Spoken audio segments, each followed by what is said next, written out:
வணக்கம். 2024 செப்டம்பர் 19 வியாழக்கிழமை அதிகாலை நிலவர ஒரு நிமிட ஆய்வறிக்கை. அதிகாரப்பூர்வ வானிலை அறிக்கைக்கு இந்திய வானிலை ஆராய்ச்சித்துறை அறிக்கையை பார்க்கவும். நேற்றைக்கு மாலை அறிக்கையில் அறிவித்தபடி தமிழ்நாட்டின் சென்னை சுற்றுவட்டார பகுதிகளில் மாதவரத்தில் 66.3 மில்லிமீட்டரும், கொளத்தூரில் 43.8 மில்லிமீட்டரும் என்று அதன் அருகில் சுற்றுவட்டார பகுதிகளில் நல்ல மழை பொழிவு பொழிந்திருக்கிறது.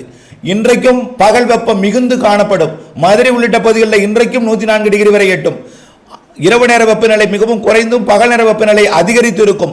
மாலை இரவில் இன்றைக்கும் ஆங்காங்கே ஒரு சில இடங்களில் மழை இருக்கும். சென்னை மற்றும் அதன் சுற்றுவட்டார பகுதிகளில் இன்றைக்கும் நள்ளிரவு அதிகாலை மழை இருக்கிறது. வரக்கூடிய 2 நாட்களுக்கு நள்ளிரவு அதிகாலை மழையும், வரக்கூடிய சனி ஞாயிறு மாலை இரவு மழை பொழிவும் வடகடலோரம் கொடுக்கும். பிறகு படிப்படியாக புதுச்சேரி வரை 24ஆம் தேதிக்கு பிறகு கொடுக்க தொடங்கும். 28ஆம் தேதியிலிருந்து தமிழ்நாடு முழுவதுமே ஆங்காங்கே ஒரு சிறப்பான மழை பொழிவை கொடுக்க இருக்கிறது. விரிவான அறிக்கை பார்த்து பயன்பெறுக.